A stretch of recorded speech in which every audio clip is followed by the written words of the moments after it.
Hello বন্ধুরা, সবাই কেমন আছো? আশা করি সবাই ভালো আছো, সুস্থ আছো। আমি ভালো আছি ও সুস্থ আছি। আমি চন্দনা, আমার চন্দনা পরিবারের সবাইকে আর একবার স্বাগত জানাই। আমি চলে এসেছি আজকে একটা নতুন মিনি ব্লগ নিয়ে। যে ব্লগটি হলো আমাদের পাড়ায় এখানে একটা বড় ধরনের মেলা বসেছে, যেটা দমদম অর্জুনপুর মেলা, সুরের মেলা নামে পরিচিত। এটা হতো আর অন্য এক জায়গায়, এই বছর থেকে এখানে চালু হয়েছে। এই মেলাটি শুরু হয়েছে 20শে ডিসেম্বর থেকে, চলবে 13ই জানুয়ারি পর্যন্ত। মেলাটা খুব সুন্দর দেখতে পাচ্ছ। আমরা প্রথমে গেটের মুখ দিয়ে ঢুকেই পড়লাম।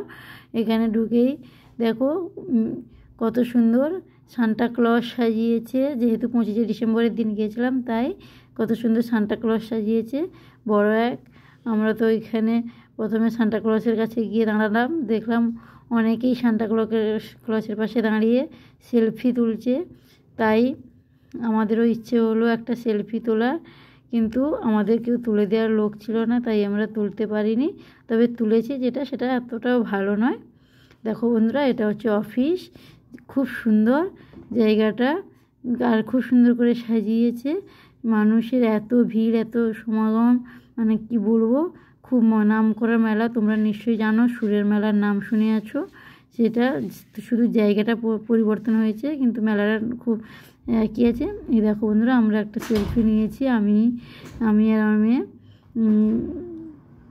আমাদের সেলফি তুলে দেওয়ার সেরকম কেউ ছিল না, তাই আমরা নিজেদের মতন করে সেলফি তুলেছি। আমার মেয়ে আর আমি, আমার ছেলে আছে, ছেলেকে দেখা যাচ্ছে না, ছোট্ট টুপিটি শুধু দেখা যাচ্ছে, কিন্তু তাকে দেখা যাচ্ছে না। ভালো করে ভিড়ের মধ্যে ভালো করে সেলফি নিতে পারিনি, খুব মনটা খারাপ হয়ে গেছিলো। তারপরে একটুখানিকে সেলফি নিয়ে তারপর চলে গেলাম মেলার ভেতরের দিকে। দেখো কত সুন্দর দোকানপাট,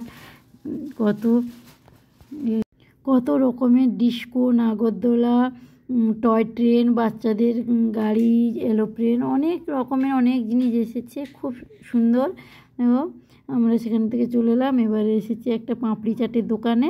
পাঁপড়ি চাটগুলো আমরা খাইনি, অন্যরা খেয়েছিল।